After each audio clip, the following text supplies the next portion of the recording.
പിള്ളേരിൽ influence common ആയിട്ട് കാണുന്നുണ്ട്. എന്താണെന്ന് വെച്ചാൽ സ്കൂളിൽ പോയി പെട്ടെന്ന് ഡ്രോപ്ലെറ്റ് ഇൻഫെക്ഷൻ ആയ കാരണം പെട്ടെന്ന് സ്പ്രെഡ് ചെയ്യും. സോ അവർക്ക് സിംറ്റംസ് പ്രസൻറ്റ് ചെയ്യുന്നത് ഹൈ ഗ്രേഡ് ഫീവറായിട്ട്, ഹെഡേക്ക്, ബോഡി ഏക്ക്, ജോയിൻറ്റ് പെയിൻസ്, ജലദോഷം, ത്രോട്ട് പെയിൻ, പിന്നെ വോമിറ്റിംഗ്, ലൂസ് ടൂൾസ് ആയിട്ട് പ്രസൻറ്റ് ചെയ്യുക.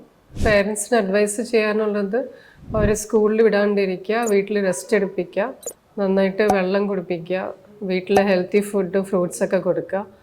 പിന്നെ 5-6 ദിവസത്തിനുള്ളിലും ഈ സിവിയർ പനിയോ ചുമയോ ഒന്നും കുറയുന്നില്ല, ചെസ്റ്റ് കഞ്ചഷൻ അങ്ങനെ എന്തെങ്കിലും ഉണ്ടെങ്കിൽ നമ്മളുടെ ഡോക്ടറിനെ പോയി കൺസൾട്ട് ചെയ്യുക.